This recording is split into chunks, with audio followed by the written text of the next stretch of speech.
The name Forgotonia evokes different feelings across the region. To many residents, it awakens memories of a tongue-in-cheek secessionist movement that set out to create America's 51st state in 1972. It was a 16-county region throughout western Illinois, aptly named the Republic of Forgotonia.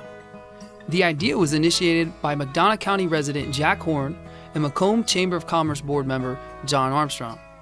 They recruited friend Neil Gamm, a Vietnam War veteran and theater student at Western Illinois University, to portray the role of governor of Forgotonia. Forgotonia creatively expressed feelings of neglect towards government officials who they felt ignored the region for far too long. Among the issues they raised, a lack of investment in higher education, a mass exodus of people and industries from the region, and of course, most notably, the constant defeat of bills seeking to build an expressway through the area. The plan to address these issues was pretty interesting. Forgotonia would secede from the Union, declare war, then surrender before the war ever happened. Finally, they would apply for foreign aid in order to bring in those funds so desperately needed. Gamm and friends even created a state flag, a simple white flag which symbolized their intention to surrender. They determined their capital would be located in the tiny town of Fandon, Illinois. In widely circulated photos, Gamm could be seen in his famous governor's outfit in front of deteriorating bridges, gravel roads, and battered barns. To their surprise, the movement received widespread coverage, even garnering mention in the New York Times. Gamm was emboldened and began leading parades of media down the streets of the tiny town of Fandon. Supporters sent in money, billboards were erected across various roads in the region, and Gamm and friends received endless requests for interviews and other appearances. To many locals, however, this was more than just a stunt. The Republic of Forgotonia might have begun as a joke, but it raised issues that were nothing to laugh about. Although Gamm himself was no expert, it was obvious to him that the residents of the region truly felt forgotten. In an interview with the McDonough Times in 2011, Gamm said, "People were frustrated. They needed someone to speak for them, and they thought I was it. In a way, I was. At least I got their opinions out there. People just didn't have a voice." Unfortunately, the stunt began to unravel. Forgotonia ultimately never received the help they sought and eventually abandoned its independence movement. Although some claim the Forgotonia movement was nothing more than a joke, one could argue that it did accomplish what it set out to do. Transportation eventually came to the area with the return of the Amtrak train and the gradual improvement of the highway system.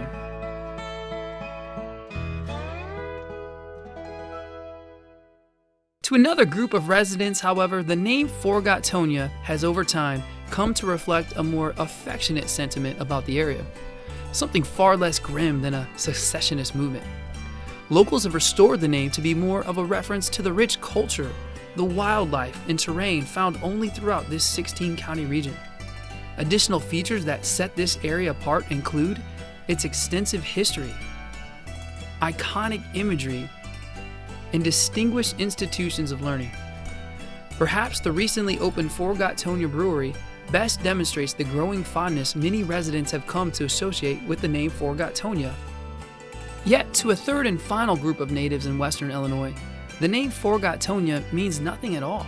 It's simply a story that somehow escaped their knowledge of local history.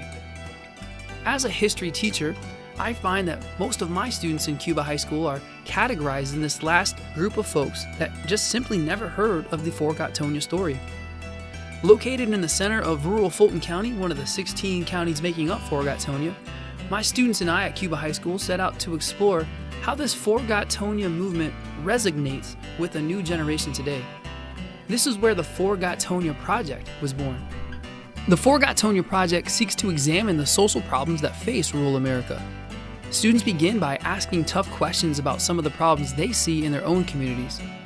To help better understand how to address them, our high school students here in Cuba, Illinois, are recording their own podcast conversations with some impressive, informed experts.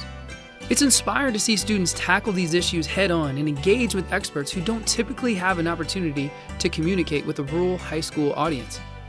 Put simply, if we are serious about addressing this new generation of issues facing Forgotonia, then we must take seriously our efforts to invest in the youth who inherit these problems.